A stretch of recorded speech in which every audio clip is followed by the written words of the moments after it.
Good morning. This week on Spotlight, inside the Detroit Lions as they rest up and get ready to enter their second consecutive year of the National Football League playoffs. My guest, a man who has watched and written about his beloved professional sports team for decades. Barry Schumer, diehard fan and author of I Don't Believe It, We're Good, the new Detroit Lions. How will he rank this year? And later on our Sunday morning program, meet Colonel James F. Grady II, Director of the Michigan State Police. What's he doing to grow and diversify the force? It's Sunday, January the 12th. I'm Chuck Stokes, and this is Spotlight.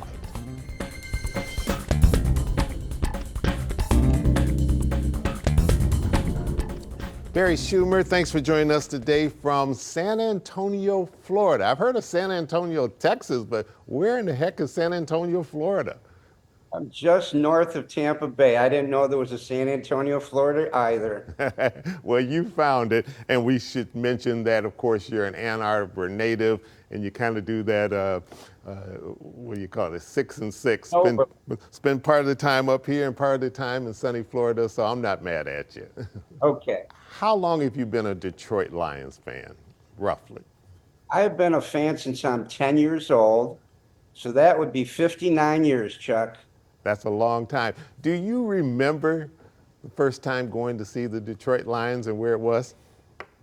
I do. I used to have season tickets, actually, as I got older as a teenager in Tiger Stadium. And my early games were with my hero, Charlie Sanders. Loved Charlie Sanders at the time. And that great team from 1970 that lost to Dallas 5-0 in the playoffs with Lem Barney. Right.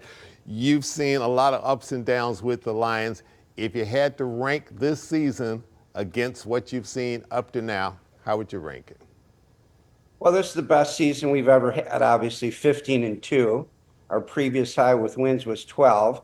Last year was great getting the NFC Championship game in San Francisco, but we came up short. I really feel, Chuck, that this is our year. I feel like we're a team of destiny, and I believe the Detroit Lions have now become America's team. In the latest edition of your book, I Don't Believe It, We're Good, the new Detroit Lions, you write that things started to turn for this team when Sheila Ford Hamp took over. Her first major decision was bringing in Chris Spielman, our all-pro linebacker, as a consultant. And then together, they brought in Brad Holmes and Dan Campbell. And those three hires basically is why we're here today. All three of them have been outstanding, and I'm sure Sheila Ford could not be happier with those three decisions. What's going to be the key, you think, based upon what you've seen so far with this coach and these players? The chemistry on this team, the love the players have for each other, and the love these players have for their coaching staff, and particularly their head coach, Dan Campbell. I have never seen anything like it. They do not want to let their head coach down. They're willing to kill themselves to win this Super Bowl for this man. He is one of the greatest motivators I have ever seen. I just saw Campbell on an interview this week, and he said, the fans of Detroit have been kicked and spit on for years, and I don't want to let the fans down. And he also said, I don't want to let my players down. He's a very emotional guy, and I'm going to tell you, Chuck, when we win this thing in New Orleans February 9th, Dan Campbell's going to cry like a baby, and the entire city of Detroit is going to cry right with him. When we had the show Hard Knocks 3 years ago, I'm watching this guy, and as an old guy, I said I would run through a wall for this guy. And the other leadership we can't forget is Jerry Goff. This guy's a phenomenal leader, having an amazing year, MVP type year. And he said, I was at the game in 2021 when Justin Tucker kicked the NFL record 66-yard field goal that hit the crossbar at Ford Field and went over. And after that game in the locker room, Goff said, no more gut punches for Lions fans. And that was the kind of leadership that he has portrayed this year in the last 3 years. And of course, I think back to when Dan Campbell had that first press conference and he said, we're going to bite off kneecaps. Yeah, he's known for that, but his team has carried that attitude of toughness and grit, which is obviously the symbol of this Detroit Lion team. All right, we're going to take a quick little break, and We'll come right back with more questions, and we'll pick up on what you mentioned earlier, and that's the fact that this team has become America's team. We'll be right back. Stay with us.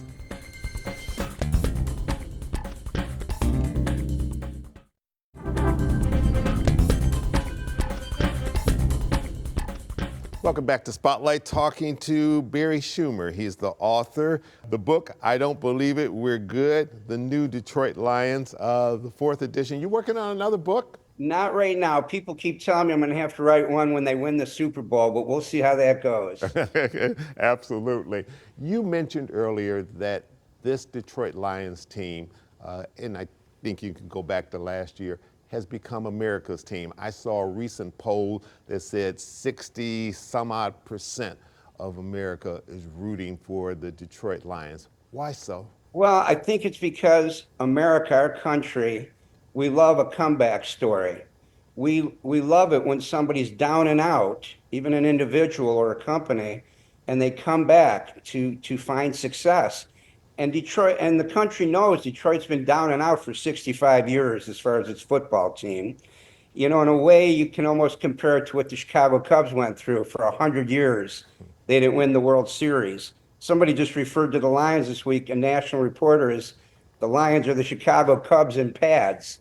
Coach Campbell is sort of changing the dynamics of National Football League, particularly because of what he does on 4th downs.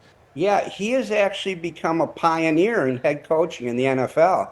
A lot of coaches are going to be emulating him in the future years.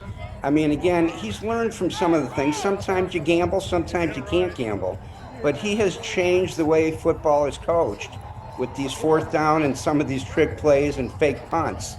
And he's had the courage to do it, and it's taken a lot of courage. He's a tough guy, very amazing man, Dan Campbell, just an amazing coach. Granted, none of us know what's going to happen over the next few weeks. We can hope, we can pray, we can do all those things. We can light candles, we can do whatever else. But if what you said earlier becomes true and the Lions get into the Super Bowl, and particularly if they win the Super Bowl, then it becomes even tougher. Getting up the mountain, getting over the mountain, but then staying on that mountain is extremely difficult. And what will it take? Because the first thing that probably will happen is those 2 very talented assistant coaches may no longer be part of the Detroit Lions team because somebody else is going to want them. And when you're an assistant coach, you want to be a head coach, and they're going to look for brighter pastures. Of course, Aaron Glenn and our offensive coordinator, Ben Johnson, they're going to be big candidates for head coaching. As long as we keep Dan Campbell, I'm excited that we'll be fine for the future.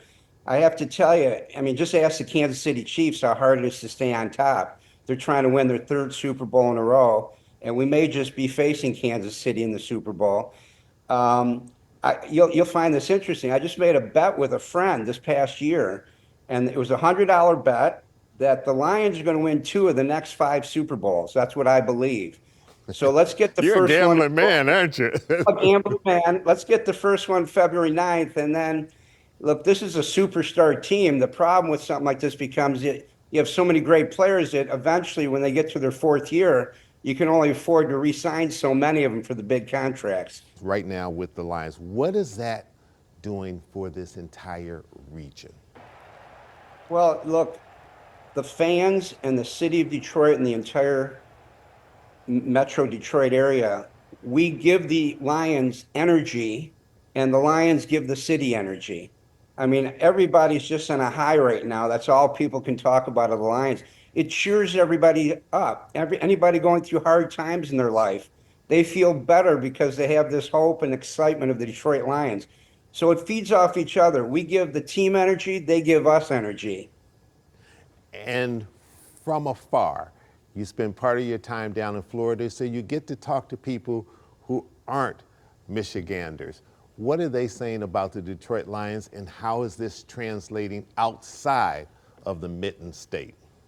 Well, first of all, there's a lot of Detroit Lion fans down here, but even those that are Tampa Bay Buck fans, they are pulling for us. There is this feeling of the Lions being the underdog, being America's team. And you'll get a kick out of this. In my early edition of the book, I wrote a fake news headline saying Lions win the Super Bowl. And it says afterwards, in the When Pigs Fly edition. So, Chuck, I'm telling you, you might look out your window February 9th and see some pigs flying. All right, I like that one. Barry Schumer, thanks so much for touching base with us today. Send us a little sun. Okay. I will try to do that. And thanks for having me on your show again. People can get my book at Amazon.com and BarnesandNoble.com. I don't believe it. We're good. The New Detroit Lions. Absolutely. It's a good read, and it's a humorous read, and a lot of fun stuff in there. And we're going to keep our fingers crossed for our Detroit Lions. Thank you, Chuck. All right. It's always a pleasure talking with you. You And too. we'll be back with more guests right after this.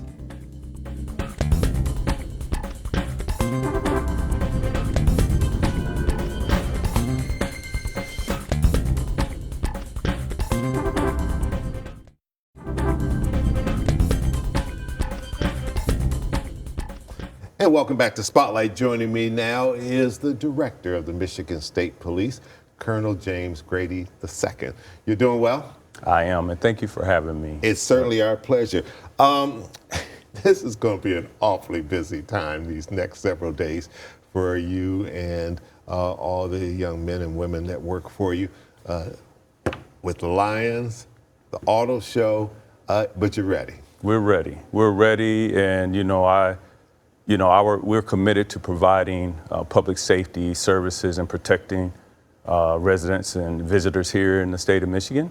And so we'll work hand in hand with our federal law enforcement agency, the FBI, and the other federal law enforcement agencies, along with the Detroit Police Department. And we'll make sure and do our best in making sure that people are safe and they feel comfortable when they go to attend these wonderful events. I mean, what a great time right now to see the Lions doing great. And this is, Michigan and the city of Detroit is all about automobiles. So it's wonderful to see the auto show getting ready to take place here soon as well. It is indeed an exciting time, and I know it's also an exciting time, as well as a challenging time to be in the position that you're in. For our audience that hasn't kept up with you, give us a little history of how you started with the Michigan State Police. What made you go into law enforcement? Well, it started, as a youth for me. I have parents and family that believe and support providing service and helping others. Mm-hmm. And so I don't, just say that, to make it sound cliche. Of course, it didn't hurt any. I love seeing all of the law enforcement related, shows and movies as a child too, right? I was a big fan of that. But, I just believe in service. I believe in helping others. I was never, big on people bullying others and hurting others. So I liked, knowing that I would be there to help somebody as far as protecting them or helping them in that way as well. But, I was involved in Boy Scouts and Cub Scouts as a youth and, did things within my church and in the community. And so I thought that this profession was a great fit for me. Many years ago as a student, on EMU's campus. Eastern Michigan University. There were two troopers at that time. Kelly Goins and Victor Latimer were recruiters at the time. They walked into the classroom that I was in, and they had on their Class A's. Their shoes were shined, and they were so articulate. They spoke so well about the agency. When those two gentlemen walked out that day, I said, that's what I want to do right there when I complete my degree. Colonel, now that you're in the top position, what's your goal? What do you want to achieve under your watch?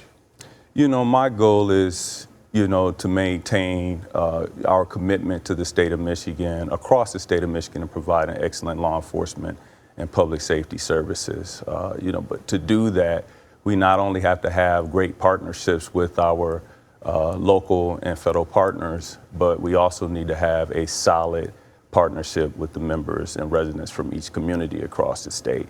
A little bit different, unique for MSP because we have statewide jurisdiction. We're in every part of the state, every region of the state. Whether you're down here in Southeast Michigan or you're up in the UP, there's departmental personnel, both enlisted wearing a uniform and doing law enforcement related work. And also we have 1,200 civilian professionals that provide that support and also provide excellent services as well to make sure that we keep Michigan safe. How do you feel like you stay in touch with the people that work for you because of the fact that it's so vast, as you said, from the UP on down? Shortly after I received the appointment, which I am very grateful for and very honored to have the opportunity to serve as the 20th director for the Michigan State Police, that was one of the first things that I did shortly after being appointed, was make my way around to different work sites throughout the state, starting off with the Upper Peninsula, to have that discussion, because I value our members in this department, right? They are bringing excellent skill sets and knowledge to the table every day.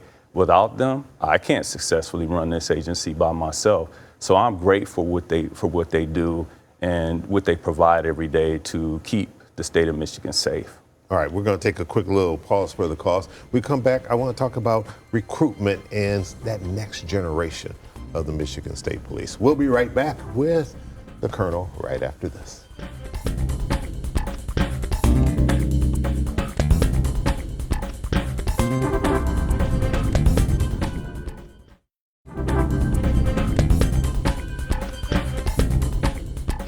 And welcome back to Spotlight, talking to the director of the Michigan State Police, Colonel James F. Grady II, and he tells me the F stands for Franklin, like President Franklin D. Roosevelt. Yes. Recruitment. These are times in which law enforcement oftentimes has been attacked, ridiculed. People say it's a dangerous profession. But when you're out talking to young people and they're thinking about careers, what do you say to them why law enforcement and the Michigan State Police in particular would be a good career? Well, first of all, it's a very noble profession. And, making sure that the community is safe is one of the core values of having success and having a great community. If people don't feel safe, then they won't want to live there. So, we need for individuals in this state across the country to want to be a part of this profession.